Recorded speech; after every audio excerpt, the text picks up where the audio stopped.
C'est des voleurs, hein. Oh, putain, c'est super.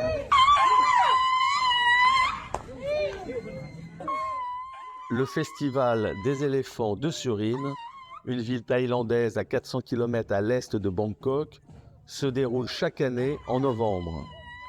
Il célèbre la relation étroite entre les habitants de la région et les éléphants. Ceux-ci sont traditionnellement utilisés dans les travaux agricoles en raison de leur force et de leur capacité à se déplacer en terrain difficile. On les utilise pour le défrichage des terres forestières, le transport des troncs d'arbres, l'irrigation des rizières. Sans l'éléphant, les paysages de la Thaïlande ne seraient pas aussi magnifiques.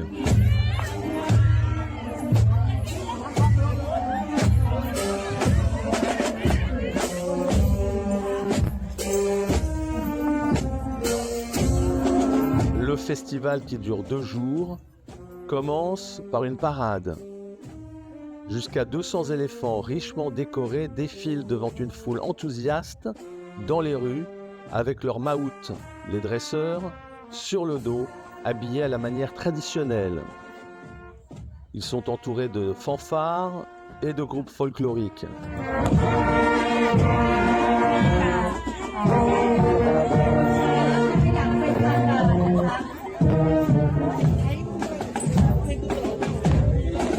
Les spectateurs montrent un grand respect et une admiration pour les éléphants, car ils sont un symbole national.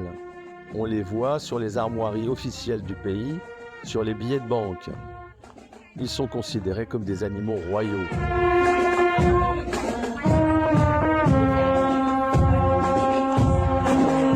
Mais ce spectacle cache une terrible réalité que la foule ignore ou feint d'ignorer. Nombreuses sont les organisations de protection animale thaïlandaises qui dénoncent des techniques de dressage parfois particulièrement cruelles. Elles doivent commencer dès le plus jeune âge.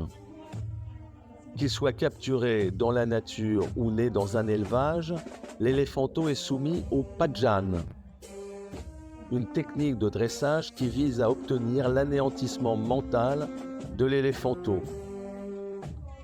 La première épreuve qu'il subit est appelée la grande séparation. Dès l'âge de 3 ans, on le sépare de sa mère pour le soumettre à l'écrasement. Il est placé dans une cage étroite et attaché à des cordes pour l'empêcher de bouger, même la tête. À coups d'ancus, le crochet métallique du dresseur, dans les oreilles ou dans les pieds, de privation de sommeil, de nourriture ou d'eau, on cherche à soumettre totalement l'éléphant à son propriétaire. Le stress psychologique et physique provoque des maladies, des blessures et parfois la mort de l'éléphanto. Ces tortures se font heureusement de plus en plus rares grâce au travail des associations et au changement des mentalités.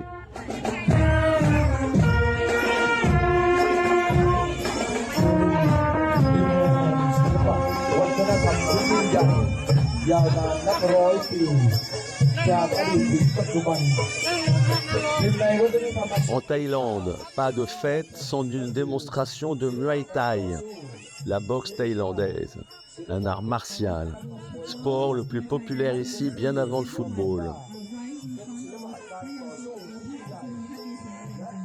Le Muay Thai compte plus de 100 000 pratiquants et les champions sont des stars internationales car depuis quelques années, il s'est largement répandu dans le monde.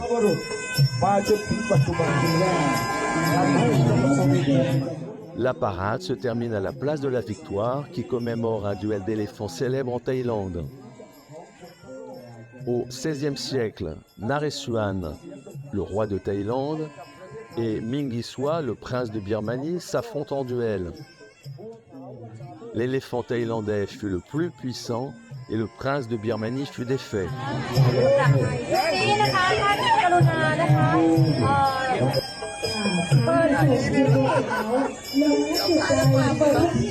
ด้านหน้าให้ด้วยนะคะค่ะถ้าพิธีกรแจ้งนี่อาจจะไม่ได้นะคะพี่ๆที่เป็นสารวัตรตำรวจ Le buffet des éléphants est l'attraction finale de la parade.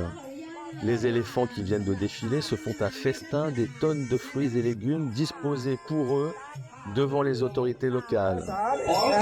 ท่านสามารถที่จะเปิดได้เลยนะคะ L'éléphant occupe une place fondamentale dans la religion bouddhiste.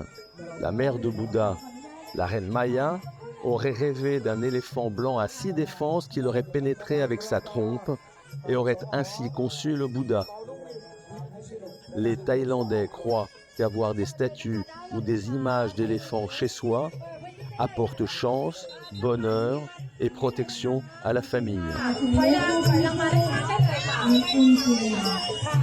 ช่างภาพนะคะเชิญเลยนะคะค่ะช่างภาพนะคะที่เป็นเหล่ายูทูบเบอร์ด้วยนะคะ